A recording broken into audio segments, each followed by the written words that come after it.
नमस्कार दोस्तों, स्वागत है आपका the dictation master YouTube channel पर।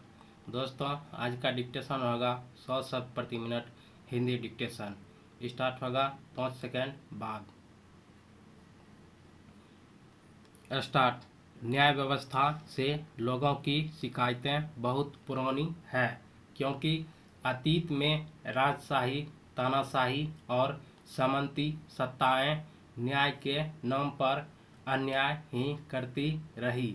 अकबर और बीरबल से जुड़ा एक किस्सा यूं ही है कि एक किसान की पत्नी नहीं रही तो अपने अशांत मन के लिए शांति की तलाश में वह काजी के पास गया।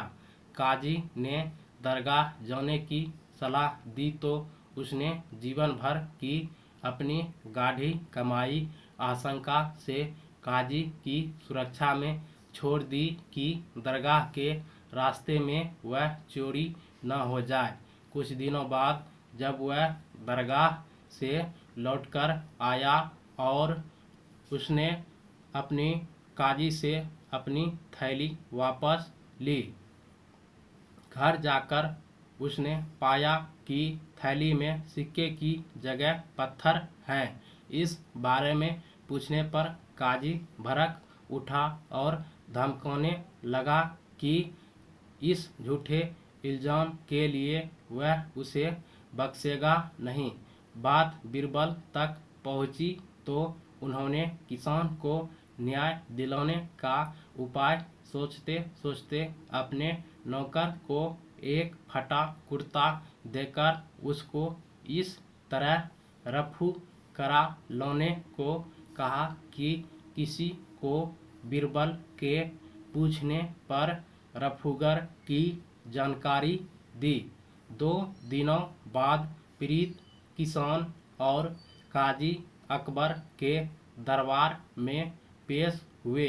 जैसे ही रफूगर को बुलाने का आदेश हुआ, काजी के होश उड़ गए।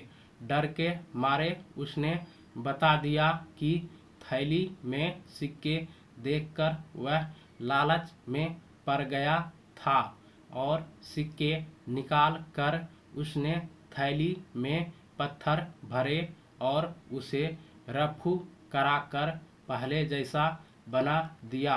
किसान को सिक्के मिल गए और काजी को जेल भेज दिया गया। हमारे इतिहास में बीरबल जैसी सूझबूझ रखने वाली शख्सियतें कम हुई है, जिसके चलते काजी जैसे लोग सारी बेईमानियों के बावजूद राज व्यवस्था के अभिन्न अंग बने रहे।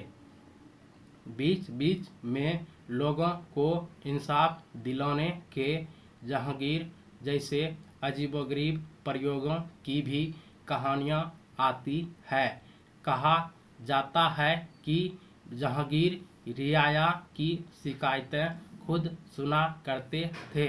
उन्होंने आगरे के किले, शाह बुर्ज और यमुना तट पर स्थित पत्थर के खंभे में फरियादियों की सुविधाओं के लिए 40 गज लंबी सोने की जंजीर बंधवाकर उसमें 60 घंटियां लगवाई थी।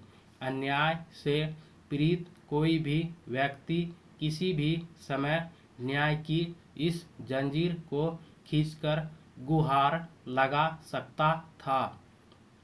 बहरहाल, गुलामी के लंबे दौर के बाद हमने संविधान बनाकर देश में सम्राटों व बादशाहों के बजाय कानून का शासन स्थापित करने का ऐलान किया और स्वतंत्र न्याय व्यवस्था, न्यायपालिका की दिशा में तेजी से कदम उठाना शुरू किया।